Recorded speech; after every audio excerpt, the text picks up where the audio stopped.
Welcome to the HR Chat Show, one of the world's most downloaded and shared podcasts designed for HR pros, talent execs, tech enthusiasts, and business leaders. For hundreds more episodes and what's new in the world of work, subscribe to the show, follow us on social media, and visit hrgazette.com. Welcome to another episode of the HR Chat Show. Hello, listeners. This is your host today, Bill Banham. And back on the show is HR royalty, Jennifer McClure, founder of DisruptHR. Jennifer, how are you doing? I'm doing well. If I'm royalty, do I get any stipends? Does anybody pay me anything just for existing? They absolutely should. Yes, and we can leave a donation link in the show notes. Thank you. I would like to be supported as every royal family is. Well, less family members at the moment look like they're being supported, but that's a different conversation for a different time. So the conversation today is a bit of a catch up. We spoke on this show less than a year ago. So before jumping on with you today, I was doing my homework and finding out what you're getting up to, what you've been doing in the last little while. So let's start with, you recently highlighted 5 mindset shifts that leaders need at the moment. Which one do HR leaders most resist, and how can they practice in this quarter and the next quarter? I think HR leaders and leaders in general resist a lot of things when it comes to getting uncomfortable and discomfort, but I think they resist building the business case for what they need to do. It's still kind of our mode of operation as leaders to say, I heard about this thing. It sounds like the right thing to do. I'm going to go ask for money to do it, instead of sitting down and saying, I need to figure out what problem I'm solving in my organization or what opportunity I can take advantage of. And then I need to run the numbers to define that problem or opportunity. And I need to make some predictions and projections about if we do this or we don't do that, how that's going to impact the bottom line and the finances.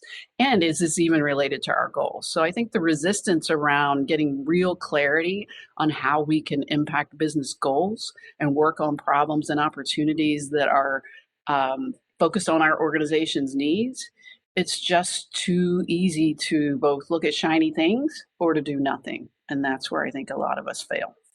The HR Chat podcast is one of the world's most popular shows, offering insights and tips from HR pros, business leaders, industry influencers, and tech experts. World of work topics covered include HR tech, AI, leadership, talent, recruitment, employee engagement, wellness, DEI, and company culture. Check out the latest HR Chat episodes on your podcast platform of choice and read the latest articles at hrgazette.com. You and I were chatting before we hit record today, Jen, and regular listeners of this show will know that I'm involved with a bunch of the Disrupt events, and I love them, and I'm always espousing how awesome they are to anybody that I will meet. One of the chapters I'm involved with is Disrupt London. And you mentioned to me that you had recently spoken at the New York chapter, and apparently they have just had Disrupt New York 30.0. Right. So we are hot on their heels in London. Yeah. So you did a talk in New York, and your session was challenging assumptions about HR. Why don't you tell us more? What did you speak about? How was the event? What were some of the hoped for learning outcomes? Sure. I don't remember the exact title, but I think it was something like HR is broken, and instead of fixing it, let's disrupt it instead. And I do believe that, I do believe that a lot of people believe HR is broken. I don't think it's broken. I think it just needs to be transformed and disrupted, because if we look back at the history of human resources, which started out as the Employee Welfare Department at National Cash Register about 30 miles from me here in Dayton, Ohio in the 40s, I believe, it was set up as, a welfare department to help employees take care of kind of their personal needs. It was wartime, and they started within the unions came after that. So it became a lot of really focused on individual needs and making sure that we're keeping people in line through regulations. And a lot of us have not evolved from that. I think, in the 80s when I started in HR, it was definitely still administrative and personnel. And since then, I do think many HR leaders have been able to make that leap into really being a leader in the business who has HR expertise, and who does focus on the strategies that are needed to, to align the people strategy to the business strategy. But too many of people and too much of HR is still focused on outdated systems and processes that are really aligned to the way HR was set up. So I think we need to bust those systems. We need to think about, again, how we can add real impact, how we can make sure we're moving away from compliance and consistency to making sure that we are helping our organizations to thrive in uncertainty, and being someone who uses data to understand the real challenges in the business. So, I don't believe HR is broken. I believe the systems need to change that we were set up to maintain. And also the mindset needs to be changed. And I am thrilled to see, when I do get the opportunity to go to Disrupt HR events, or I have opportunity to watch some of the videos as I'm uploading the thousands we get every year. I am encouraged, and it gives me hope when I see how some people are viewing the world of HR, or sharing their, successes or what they've tried or something they've implemented. And that was why Disrupt HR was created, to really not only give people an opportunity to showcase those ideas, but also for others to be able to hear them and get inspired. So at New York, I tried to talk about how I think we're on the path to leading disruption and transformation, and many people are already leading on that path, but it's time for the rest of the profession to come along. Okay, very good. Is your video live now on Vimeo and on the Disrupt website for the viewing pleasure of our listeners? It's not yet. It was just 2 weeks ago, so probably within the next couple of weeks. We have some. It's always fun. Some organizers, one this year, sent me their videos the very next day, and I'm like, wow, whoa. And then some people I'm chasing for videos 3 to 4 months down the road. So what does tend to happen is they all come in at the same time. So right now, today, for example, when we're recording this, is October 23rd, 2025, and it is I don't know what we call it in Disrupt HR world, but today around the world, well, actually in North America, there are 13 Disrupt HR events scheduled for today. Wow. Which, last year was a record year for Disrupt HR events. This year will beat that record in terms of the number of events are held around the world. And some months we don't even have 13 events. Some of the lighter months, spring and fall, they're heavier. October was the busiest month last year. We will have more events this year, but to have 13 in one day. And again, I looked at Monday when I did our newsletter to share on LinkedIn. There are a couple in Canada, on both sides of Canada. There's one in Monterrey, Mexico. So we got the southern part of North America covered. And then in the US, they're literally completely spread. There's one in Seattle, there's one in Tampa, there's one in Phoenix, there's one in, or somewhere up in the Northeast, and then there are a bunch in the middle of the country. So it's, that's exciting to see.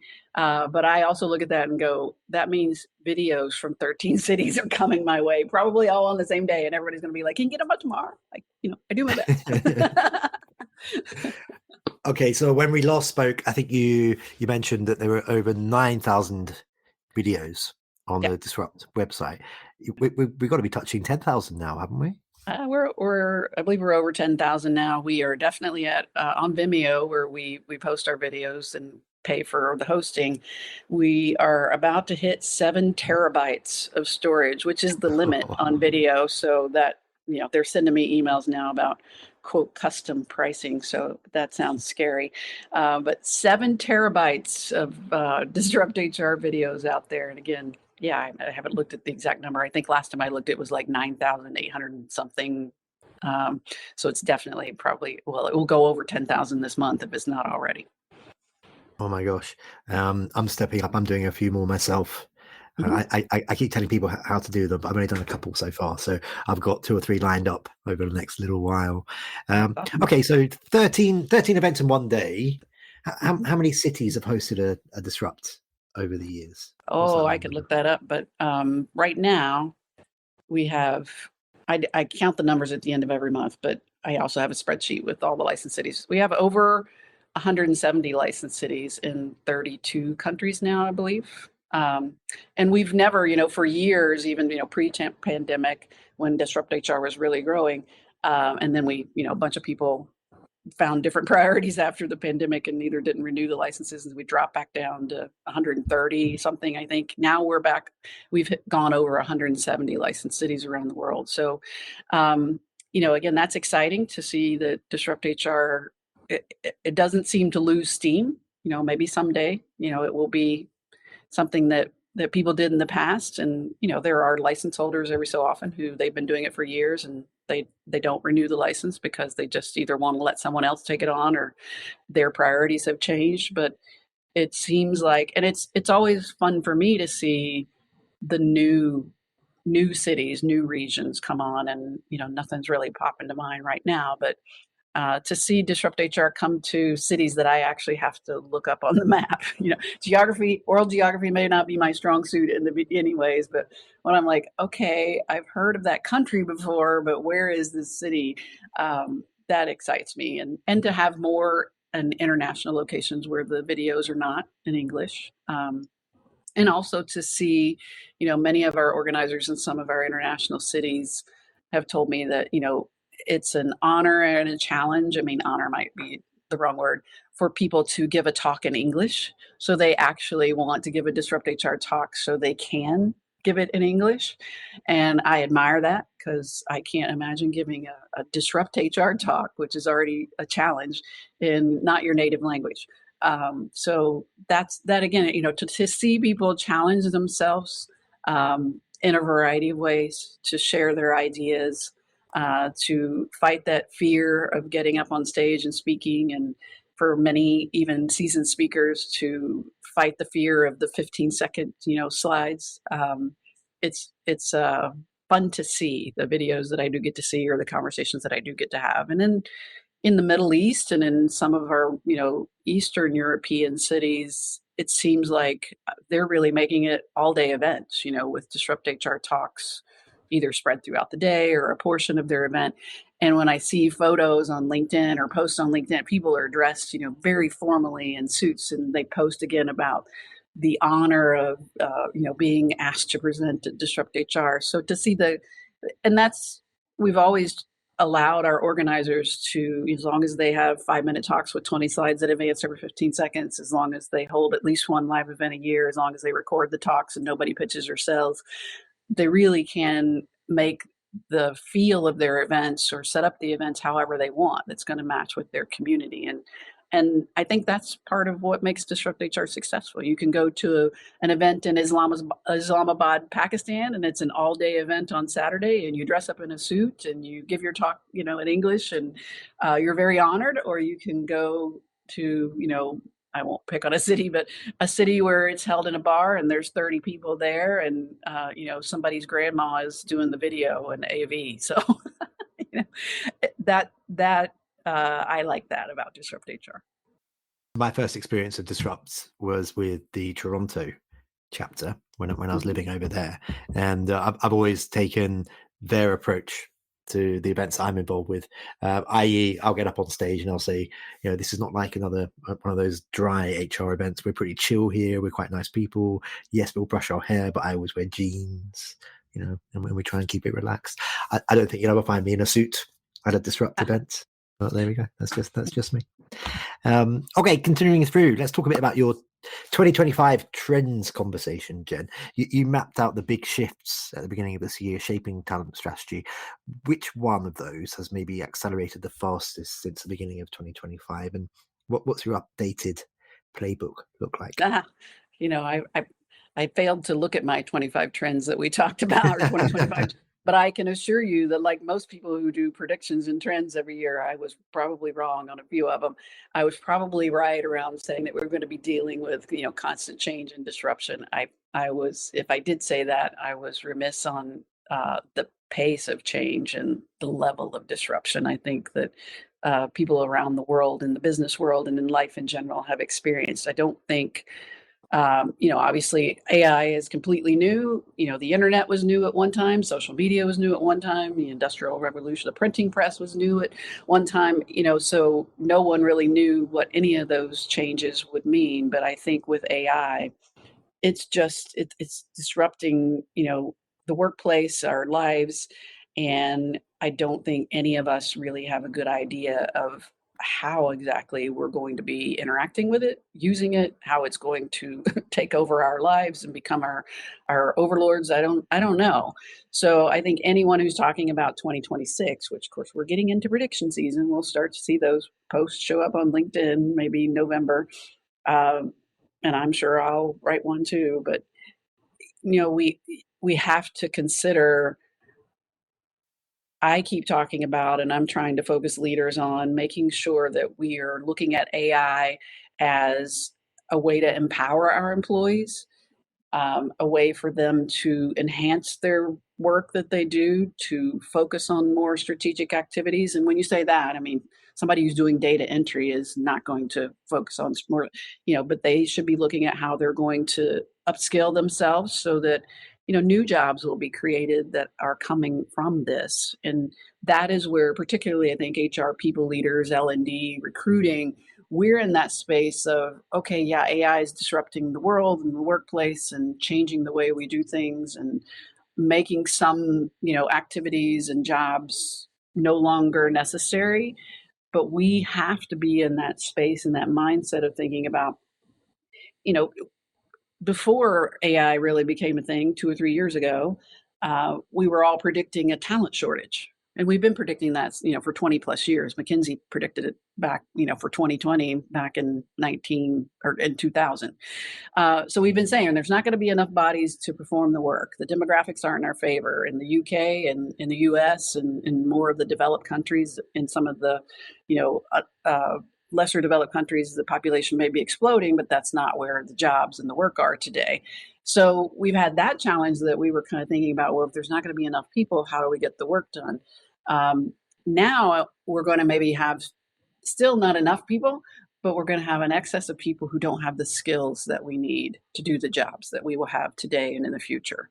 So if you're not thinking about as a leader in general, as a C-suite leader, as a business owner, as a people leader who works in one of those HR related, functions, if you're not thinking about how we're going to get people the skills and allow them to upskill and reskill and focus on continuous learning, you are already behind the 8 ball and you're just going to get left in the dust, I think, over the next few months, because that's going to be the core issue is we don't have the people who have the skills to do the jobs. And even then, with the people that are available, there aren't enough of them.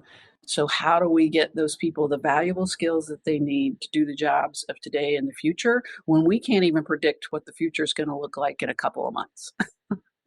I feel like you've articulated that situation better than pretty much any guest I've had on this show when I've tried to probe them. So good work. I feel like you've done this before. You joined the Now of Work podcast this summer, Jen, to talk about authenticity. And you're like, did I? And personal branding. What's your advice for HR leaders who want to build a brand without feeling performative? For me, the core of it is that too many people look at personal branding or, taking control of how other people view them as a marketing activity. I don't want to be, I've heard it 1,000 times. I don't want to be like a tube of toothpaste on the shelf. I feel icky marketing myself. And I'm like, you have to view this as a career management tool. You have to view this as a way to get access to opportunities that you want to be involved in, things you want to learn. The reality is since the beginning of time, people have gotten opportunities because they're either asking for them or people know that they're interested in them. Other people in the workplace look at that and they go, oh, that's favoritism. You just promoted your favorite. And I don't think that's the case. There was a DisruptHR Toronto talk way early in the beginning, one of their first events that I've always said is one of my favorites, where the title of the talk, which is what drew me in to watch the video, was why you should play favorites in leadership. And to me, that's the whole point of DisruptHR. Take a common concept, flip it, and make your case for why you should do that. So it was a great talk, and what she talked about is what I'm talking about now. These people that are your quote favorites are the ones who are actually doing the work, who are making it known what they're doing, who are sharing where they want to go and what they do. You know, the people that you actually have to probe and dig and go ask them what they'd like to do in their career. Sure, as a leader, I should be having those conversations with my people. But when opportunities come, who's the first person that comes to mind? It's the person who's been making it known that they're either doing that already or they want to do that. So that's how we should be, and HR people, people leaders, again, often are of the mindset, well, I kind of want to be in the background. I'm supporting other people. I'm like, that is great. And it's part of the role. However, if you want to do more of something, if you want to grow your career, if you want to be known as a person who's an expert in this, you have to tell people what you know. So you're not marketing yourself as a tube of toothpaste. You're simply sharing if we just basic content, just share what you know. I mean, LinkedIn is full of posts every day. Many of them are just content for content's sake, for people who are just, going to ChatGPT and say, write a LinkedIn post for me. And it sounds like it was written by ChatGPT. But if you just say, hey, like we were talking before we started recording, you went to the HR Tech Conference. After the HR Tech Conference, when you went, write a post on LinkedIn, or if you do have a blog or a website, or even to share on your company intranet. I attended HR Tech last week. Here's what I learned. Here's what I saw is happening in the industry. Here are some trends that I think we should be paying attention to, either in our profession or in our industry or our company. Share what you're talking about, what you're learning, what you're curious about, what your questions are. I mean, I try to share when I subscribe to a lot of research, reports. I get emails from McKinsey, from Gallup, those organizations that are doing studies, et cetera.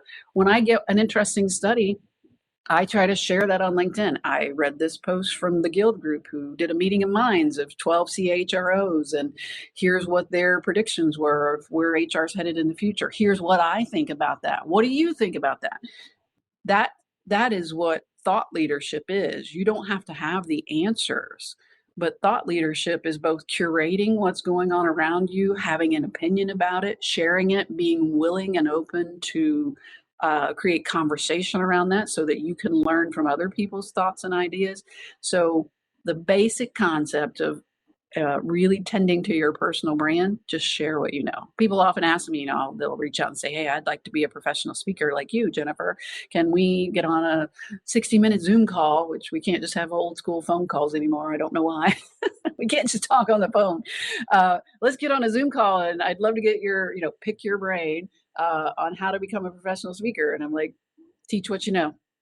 I started teaching people how to use LinkedIn back when LinkedIn was relatively new. That turned into people inviting me into their organizations to teach their leaders how to use LinkedIn, how to use their HR, how their HR recruiting team could use LinkedIn.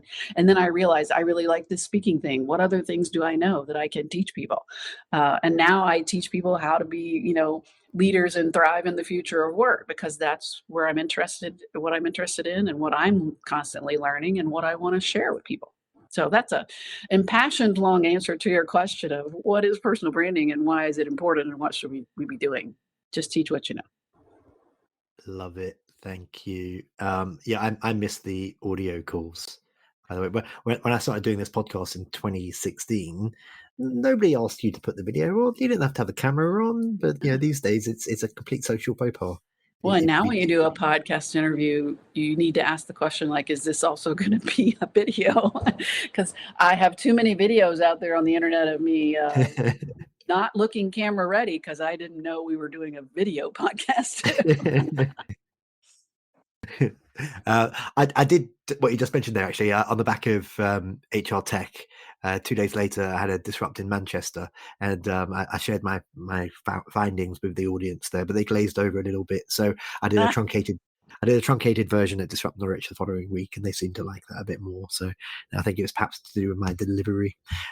Just a couple more questions for you for today, Jen. Your SHRM Executive Network piece focused on leadership development. If you had to redesign manager training for 2026, what would you cut, keep, and create? Well, that SHRM article was someone from SHRM actually came to my session at the SHRM annual conference, where I'm talking about HR being the chief disruption officer and leading transformation in the future. But how should they redesign training or think about it in the future? Again, I think we need to have a different mindset when it comes to learning and development, rather than just creating courses or content around a popular topic and or something that we know leaders need. I mean, I always joke about how many of us have been sent to, dealing with difficult people, or how to read financial statements as an HR person. There's skills again that we need to develop, but we have to again take the mindset of, this is about creating a learning environment. And we also need to make sure that the training and learning and development that we are offering to our employees is not just measured by attendance. Okay, we had this training course, 60 people attended, or 60 people were invited and 55 of them showed up. So 97% success rate, whatever that math is. And that's how we've often measured, quote, success in learning and development in the past, was who showed up, who attended, who got the certificate. What we need to do is, when we're designing training and development for organizations, is say, what are the outcomes that will come as a result of people attending this training? What will they be able to do more of? What impact will they have on one of our business goals and objectives? What was the number for the, top line revenue before we sent all of our salespeople to this training? And then 6 months later, did that go up as a result of what they learned in that training? And can we pinpoint what they did differently as a result of that training? So it's really much more, I think, about focusing on, before we even start the training, what are the outcomes that we're trying to generate? How are we going to measure success of those outcomes? Again, what is it today? How are we going to measure that it actually, was impacted positively after the training? And that's where we have to focus, because we, especially in a post-pandemic world, when, more people have figured out how to do training even on their own time, for their own enjoyment. They watch LinkedIn learning courses or YouTube videos, or learning opportunity is all around us. So the challenge now, again, when you have a plethora of options, is to say, what is really important? What is it that I need to develop, or work on or learn in order to do my job, with the way my job is changing and the skills that are needed to do my job are changing? And then how can I both target that training, get the training that I need, but then also measure how effective it was for me after I've done it. The fact that I watched a LinkedIn training course on, implementing AI in HR in 2025. I'm sure there is one out there on that. What's 5 things you can do with AI in HR? Okay, I watched that. Great. Did I do any of those? Did I try one? The goal before I start the training should be, I'm going to pick at least one thing that I learned from this training, and I'm going to actually do it. Just watching the training is not enough. And I think that's the mindset shift, both for the trainees and the people who are developing the training, that needs to happen. Loving all of these answers. Just finally for today, how can our listeners connect with you? And as part of your answer, as HR royalty, Jen, and what's the right way of going about? If some bozo like me wants to reach out to a big old celeb in the industry, and start a conversation with them for the first time, what's the right way of doing it? What's the right approach? What works for you, as opposed to messages that perhaps just turn you off and you don't want to get back to them? Oh, the messages that turn me off are the ones that lists, write some message on LinkedIn or send me an email and say, I've been following your work for years. I'd love to schedule a call and talk about how we can partner. Because partner often means you want in on some of my business when we don't know each other. So you're reaching out to me out of the blue, out of nowhere, wanting to partner, means that you're trying to build your business, not mine, more than likely. And maybe I'm wrong in some of those cases, but most often not. What I tell people, if you want to connect with, more than just follow someone, do follow their work, but also engage with them on their work. Sign up for my newsletter, reply. I ask every week or every 2 weeks when I send my news, I'd love for you to reply and tell me what, you thought about this or whatever, because I'm trying to generate a conversation. I'm trying to get to know you. Back to what I said earlier, I'm sharing what I know, but I'd like to know what you think about what I said. What are your ideas different? So when you truly want to engage with someone that you haven't met or you don't know, follow their work, engage with it. And often people will see me at a conference or event and they go, I love what you post on LinkedIn. I'm like, I don't recognize your name. I've never seen you like a post or comment on it. And you might think that's vanity, but again, I'd love to know that something I said resonated with you, or that you disagree with it, or you have a different take. Let's all be respectful, and most people are. that's how there are numerous people that are in my network today. I always share the example of Bruce Waller, a gentleman here in the US who's a VP at a relocation company, so people that relocate, when you get a new job and you have to relocate across the country, Bruce will help you. So, if you see someone like Bruce reaching out to you on LinkedIn who says they want to, have a Zoom call and figure out how we can partner, I'm immediately thinking Bruce wants to sell me on something because I don't do relocation. He's obviously his target customers are probably in the HR industry. But very early on, when I started my podcast back in 2018, I had seen Bruce's name. Again, he had interacted with my content that I posted on LinkedIn and stuff. But he would listen to my podcast every week. And then he would, in his notes app on his phone, take notes about some of the things he liked or that he learned or that, he really resonated with him in the podcast. And then he would share that on social media, on LinkedIn or to his Instagram profile. Love listening to the Impact Makers podcast this week. Here's 5 things I learned. Again, sharing what he learned. But that also caused me to say, wow, Bruce is somebody who really does it right, who is a connector, who's a relationship builder. He's not just telling me, he wants to reach out to me, and he never has because he wants to partner. But I invited Bruce to connect on LinkedIn because I see him sharing my content. I want to, be connected to this person who's doing it right and building relationships. And, since then I've been a guest on Bruce's podcast, and he's written a couple of books and I have them, and I see him now speaking at conferences and events. That's someone that I can say the relationship developed because this person was validating my ideas or, sharing their own perspective on it, sharing, adding value to their network by helping to spread my message.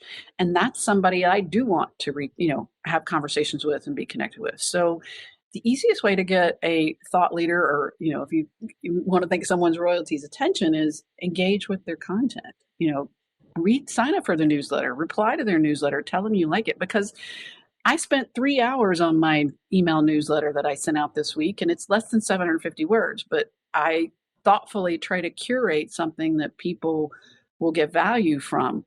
So when Claire Stroh in the US, who's someone that, again, I've connected with similarly, who's always engaged with my work, and now I recommend her to speak at events because I've seen her speak a couple of times. So when I send my newsletter at 7:35 a.m. and at 9 o'clock, Claire replies to my newsletter and says, "Love this newsletter. I'm adding the podcast you recommended to my queue to listen to." I love Claire for that, and I will continue to recommend her for speaking engagements and opportunities and find ways to help her grow her career and her brand, because I'm invested in her now as well because of the relationship we've developed over the years. But she continues to stay engaged with me by making sure that I know she's out there paying attention.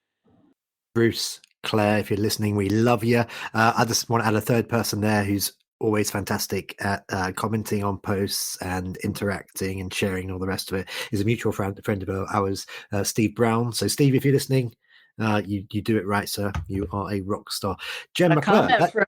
I'll tell you, a comment from Steve Brown or Laurie Rudiman on your LinkedIn post is gold, because now if you look, LinkedIn shows impressions on comments, and if Steve or Laurie comment on your post, they drive hundreds of impressions to your post. So that's another way, again, you can give as someone who maybe has a large network. When you comment and engage and interact with other people's content, you bring your network with you to their content.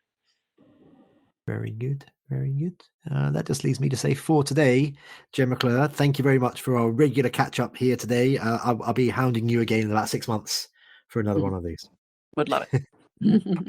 And listeners, as always, until next time, happy working.